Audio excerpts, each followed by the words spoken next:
Hey, welcome back to Mysterious Case. The videos on our channel are solely for educational and awareness purposes. The cases are entirely true, without any exaggeration or incitement. We encourage positive actions, a constructive lifestyle, and empathize with the pain of victims and their loved ones. Thank you. And if this is your first time here, we hope you always find meaningful messages from our channel. Don't forget to like and subscribe to support us. We truly appreciate your companionship. Today's case takes place in New Orleans, known as America's most unique city, a vibrant cultural hub in southern Louisiana near the Mississippi River's mouth. This city is renowned for its blend of French, Spanish, African American, and Canadian cultures, creating a diverse identity. Bourbon Street, where Jaron worked at Temptations Club, is the heart of nightlife, with bars, strip clubs, and a year-round festive atmosphere, especially during Mardi Gras. New Orleans also carries a reputation as one of America's most haunted cities due to its history of war and slavery. However, beneath its lively exterior, the city grapples with social issues, including crime and economic hardship, a backdrop where Jaron and many young people struggled to survive. Kenner, a small city near New Orleans, was home to Terry and Margaret Sanchez, the culprits in this episode.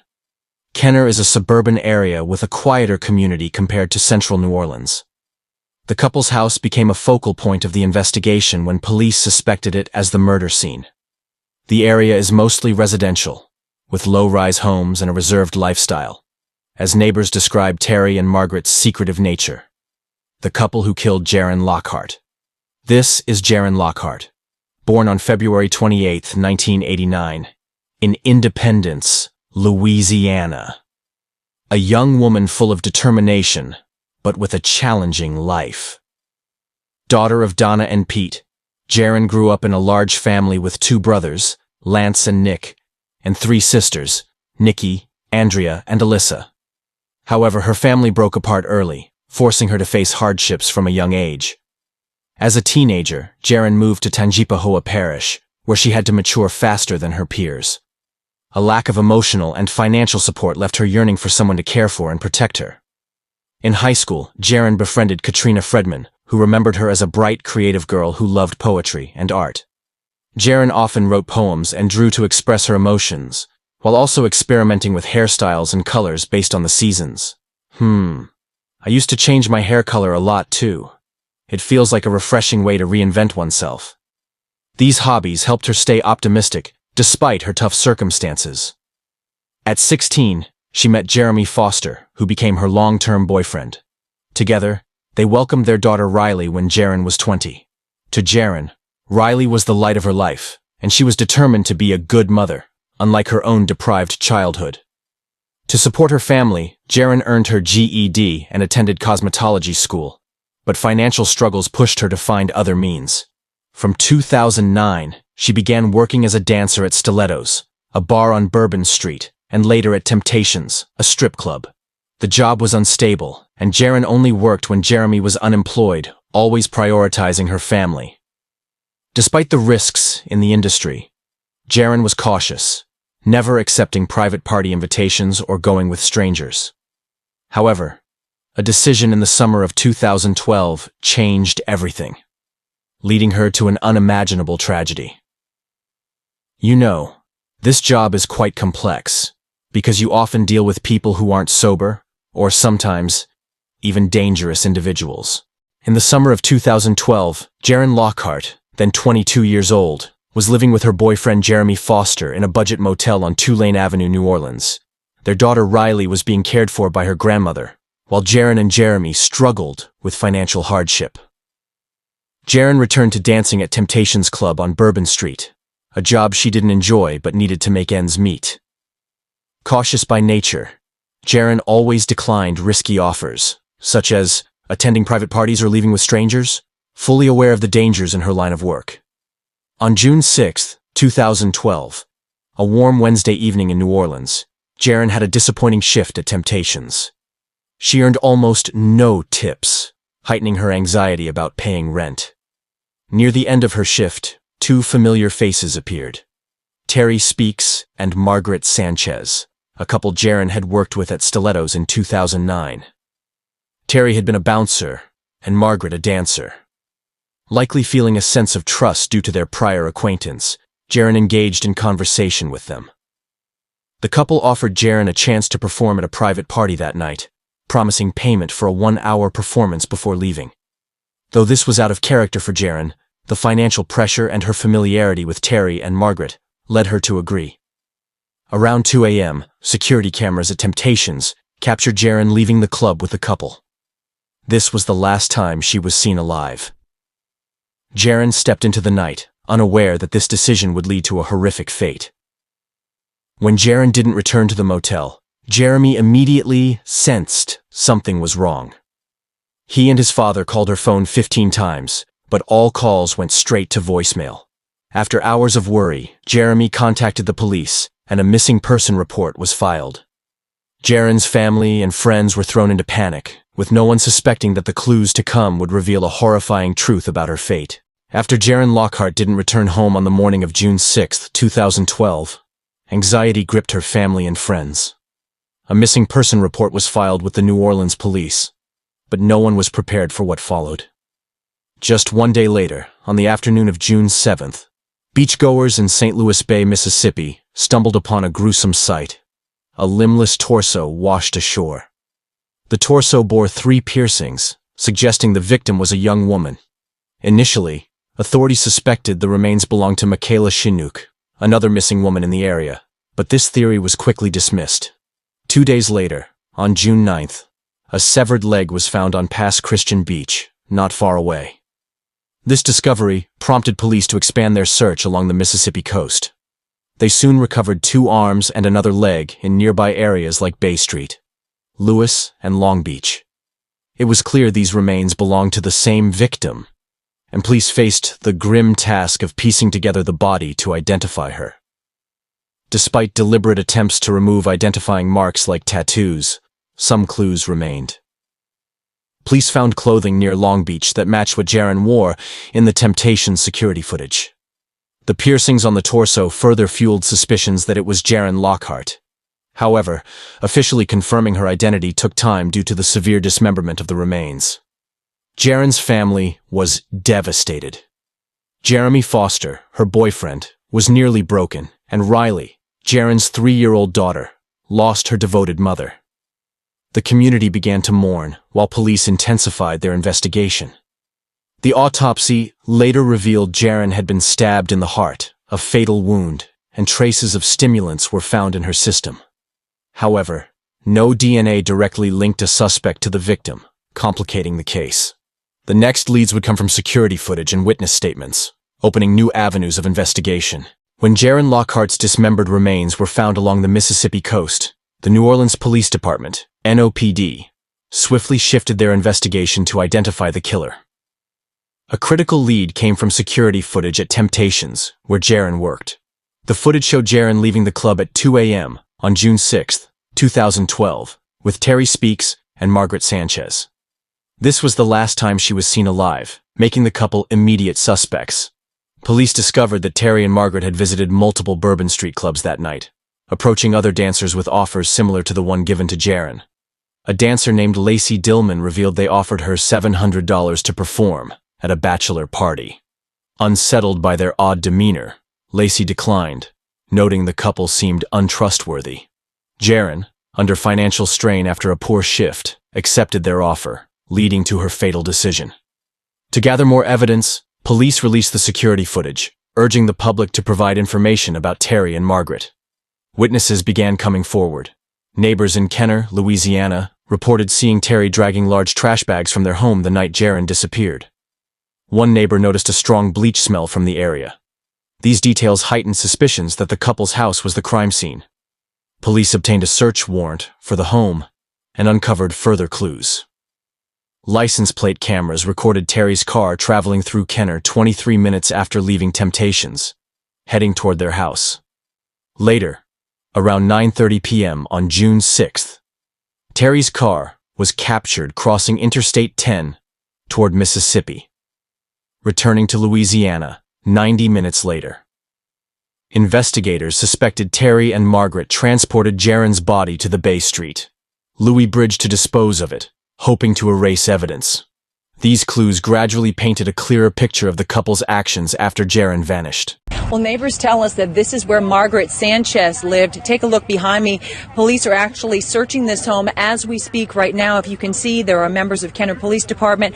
Also, there are bags of evidence right there in front of the house, and a dog, a cadaver dog, actually just came out of the backyard. So they are actively searching the scene, removing evidence as we speak. We did speak with some neighbors who said that the couple had lived here for a while. She had lived here much longer. He had just recently moved here in the last year or so, and that they were quiet and kept to themselves for the most part. They did see them more in the evening. Now, the neighbors tell us that this is unbelievable. And in fact, even though that they hadn't met them very much, that when they saw the surveillance video on television, that they knew immediately that that was indeed Terry Speaks.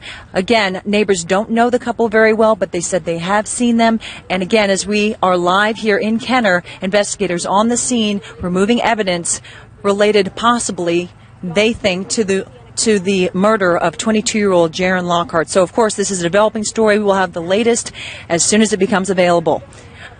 After identifying Terry Speaks and Margaret Sanchez as prime suspects in Jaren Lockhart's murder, Kenner Police, in collaboration with the NOPD, searched the couple's home in Kenner, Louisiana. The search took place amid intense public and media scrutiny. Police brought in K-9 units and collected multiple evidence bags, but surprisingly, no DNA from Jaron was found in the house or among the burned items in the yard. The absence of DNA posed a significant challenge, as natural elements like humidity and sunlight may have degraded potential evidence. However, circumstantial evidence began to strengthen the case.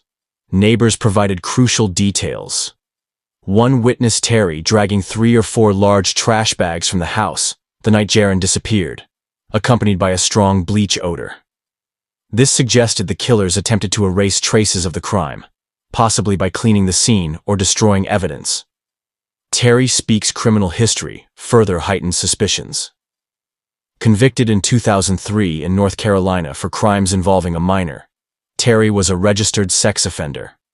However, he repeatedly violated parole conditions and failed to register as a sex offender in Louisiana, making him a wanted fugitive. Margaret Sanchez, though lacking a serious criminal record, was described by neighbors as eccentric, often wearing long dresses, tall hats, and fanny packs. The couple who worked with Jaron at Stilettos in 2009 appeared to have exploited their familiarity to lure her. Another clue came from Terry's car movements. Traffic cameras showed his vehicle traveling to Mississippi on the night of June 6th and returning after 90 minutes, aligning with the suspected disposal of Jaron's remains at the Bay Street, Louis Bridge. Despite the lack of direct DNA, this evidence, combined with witness testimonies and security footage, was sufficient for police to obtain arrest warrants for Terry and Margaret, advancing the case to a new phase. Armed with circumstantial evidence from security footage, witness testimonies, and Terry's car movements, Kenner Police swiftly obtained arrest warrants for Terry Speaks and Margaret Sanchez in June 2012. Both were charged in connection with Jaren Lockhart's murder, though the motive remained unclear. Terry, with his prior sex offense convictions and history of parole violations, faced a staggering $1.75 million bond. Margaret, despite no serious criminal record, was initially held on a $750,000 bond. After their arrests, Terry and Margaret's behavior began to reveal more about their relationship. Both pleaded not guilty, pushing the case toward trial preparation. However, an unexpected twist occurred when a court procedural error led to Margaret's bond being reduced to $35,000. Shockingly, due to a lack of direct evidence tying her to the murder, Margaret was released in August 2012, just months after her arrest. This decision stunned Jaron's family and the community, but Margaret's freedom was short-lived. In May 2013, she was rearrested on second-degree murder charges, and the investigation pressed on. Meanwhile, Terry, detained in Louisiana and later transferred to North Carolina for charges related to failing to register as a sex offender, made a critical mistake. He confessed to 2 fellow inmates about killing Jaron, a reckless move that led to his betrayal by a cellmate. These informal confessions, while not official, provided investigators with additional leads. The guy clearly wasn't thinking straight, spilling details to a stranger in his cell while trying to cover his tracks. Margaret, despite her temporary release, continued communicating with Terry via email and phone. These exchanges inadvertently became key evidence. Neighbors in Kenner described the couple as reclusive, mostly active at night. They recalled Margaret's odd fashion sense and Terry's menacing presence, stemming from his time as a bouncer at Stilettos. These details, combined with their post-arrest communications, gradually clarified the extent of their involvement in the horrific crime. As the investigation into Jaren Lockhart's murder progressed, an unexpected source of evidence emerged, shedding light on Terry Speaks and Margaret Sanchez's relationship, hundreds of emails and phone calls between them. These exchanges, occurring while Terry was incarcerated and Margaret was temporarily released, became pivotal in strengthening the case against both. Instead of standing united, the couple turned on each other, accusing and attacking one another, inadvertently providing police with valuable clues. What a pair of fools. In one email, Terry wrote to Margaret, "You're the one who'll get convicted, not me. Remember the shoes? Remember the underwear? Remember what you were wearing? Need me to go on?" These lines implied Margaret's direct involvement in the crime, with Terry seemingly threatening her. In a jail call, Terry vented his anger. "I'm sitting here in prison to keep you out of trouble, and you're planning to marry someone else? I can't take it anymore. I have to live with the guilt because of you?" These words revealed a deep rift in their relationship. Margaret wasn't passive either. In her emails, she accused Terry of deceit and questioned whether they should continue communicating. Terry, growing increasingly impatient, wrote, "I'm the only reason you're still free. Where's your gratitude for me?" Man, this guy was losing it. But to be fair, it's kind of confusing. It's a bit unfair to him. These exchanges not only showed their resentment but also implicitly acknowledged their roles in the crime. Investigators noted the couple's constant attempts to shift blame, unintentionally revealing more details about the murder. These emails and calls were collected and presented in court, serving as crucial evidence due to the lack of direct DNA linking the perpetrators to the victim. Terry and Margaret's self-incriminating behavior demonstrated not only their lack of coordination, but also how personal emotions undermined their defense. Photos of Terry and Margaret on the Mississippi beach, where Jaron's remains were found, taken a month before the crime, were also used to support the theory that they were familiar with the disposal site. This circumstantial evidence steadily tightened the noose around the couple. The trials of Terry Speaks and Margaret Sanchez for Jaren Lockhart's murder were conducted separately, a clever strategy to pit them against each other in court. Terry's trial took place first, in June 2015, drawing significant public and media attention. With circumstantial evidence, including security footage, Terry's car movements, witness testimonies, and especially the self-incriminating emails, the prosecutors built a strong case against him. Initially, Terry was so confident that he chose to represent himself in court. However, after just one day, he realized the case's complexity and quickly handed it over to defense attorneys. A guy who can't control his emotions trying to defend himself? The emails and calls between Terry and Margaret became the trial's centerpiece.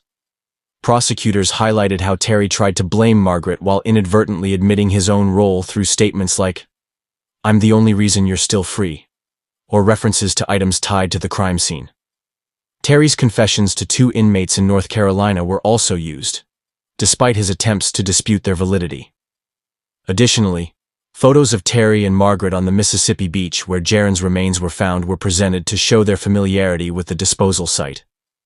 Though no direct DNA linked Terry to Jaron, the cumulative circumstantial evidence convinced the jury. On June 19, 2015, Terry Speaks was convicted of second-degree murder, receiving a life sentence without parole. He also faced additional charges for failing to register as a sex offender in Louisiana, further compounding his criminal record. The trial's outcome was a significant step toward justice for Jaron, but her family remained heartbroken over their irreparable loss. Riley, Jaron's daughter, would grow up without her mother, and Jeremy Foster faced a challenging future. However, the case was not yet closed, as Margaret Sanchez's trial loomed, promising further unexpected developments. After Terry Speaks was sentenced to life in prison in 2015, Attention turned to Margaret Sanchez, the remaining suspect in Jaren Lockhart's murder. Margaret's legal journey was turbulent, from her release in 2012 due to insufficient direct evidence to her rearrest in 2013 on second-degree murder charges. Her trial, held in June 2016, marked a turning point when Margaret unexpectedly shifted her defense strategy. Unlike Terry, who steadfastly denied guilt, Margaret opted for a plea deal to avoid a prolonged trial. On June 20, 2016, she admitted her involvement in Jaren's murder, confessing to assisting in dismembering the body and disposing of it in the Gulf of Mexico. This was the first time either suspect officially acknowledged the crime, bringing a partial sense of justice to Jaren's family. Margaret was convicted on 3 counts: manslaughter, obstruction of justice, and conspiracy to obstruct justice. Specifically, Margaret received 40 years for manslaughter, 40 years for obstruction of justice, and 20 years for conspiracy to obstruct justice, with the sentences to be served consecutively, totaling 100 years in prison. At age 32 at the time of sentencing, this effectively ensured she would never be free. Prosecutors emphasized Margaret's role in luring Jaren and aiding Terry in post-murder activities, supported by their incriminating emails and phone calls. These emails, where Margaret and Terry repeatedly blamed each other, were pivotal in convincing the jury of her complicity. Although no direct DNA linked Margaret to the crime scene, her guilty plea and circumstantial evidence, such as the car's movements and witness testimonies, sufficed for conviction. The trial concluded with relief for Jaren's family, though they remained anguished over the lack of a clear motive. Jaren's death left an unfillable void, especially for her daughter Riley and boyfriend Jeremy. In court today, 32-year-old Margaret Sanchez said she participated in the killing of Jaren Lockhart and then helped dismember her body and dump it in the Gulf. And a judge accepted her guilty plea to manslaughter, obstruction of justice, and conspiracy to obstruct justice. Sanchez had been a suspect since just days after Lockhart's torso was found washed up on a beach in Bay St. Louis. Her boyfriend at the time, Terry Speaks, was convicted of second-degree murder and other related charges just last year. But today was the first time either of them admitted to the murder. The murder of Jaren Lockhart was not only a personal tragedy, but also left a profound mark on the New Orleans community and beyond. After Terry Speaks was sentenced to life in prison and Margaret Sanchez received a 100-year sentence, Jaren's family finally achieved some measure of justice. However, the pain of losing a mother, partner, and friend remained indelible. Riley, Jaren's 3-year-old daughter, would grow up without her mother, while Jeremy Foster faced a challenging future, haunted by regret for not protecting the woman he loved. Jaren's family and friends expressed frustration with how the media portrayed her, often focusing on her job as a dancer while overlooking her true character. Jaren was more than a dancer. She was a devoted mother, a creative artist, and a young woman who persevered through adversity. She loved poetry, art, and frequently changed her hairstyle to express her individuality. She once wrote on Facebook, "Every challenge, every failure has helped me grow. I am me, not anyone's product." These words reflected her resilient spirit, despite a life filled with hardship.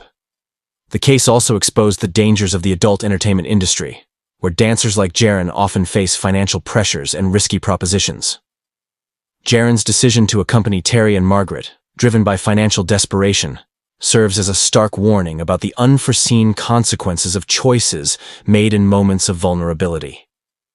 While the motive for the murder remains unclear, the brutality of Terry and Margaret's actions stole a life brimming with potential, leaving a painful lesson about safety and trust. Jaren's legacy endures through Riley and those who loved her. She remains a symbol of perseverance, family devotion, and the aspiration for a better life. Though the case is closed, Jaren's story continues to remind us to cherish life, protect our loved ones, and rise above even the harshest circumstances. What's your take on this case? Share your thoughts in the comments below and help us build a positive community. Thank you for joining us. Don't forget to like, subscribe, and turn on notifications for our latest videos. See you in the next episode.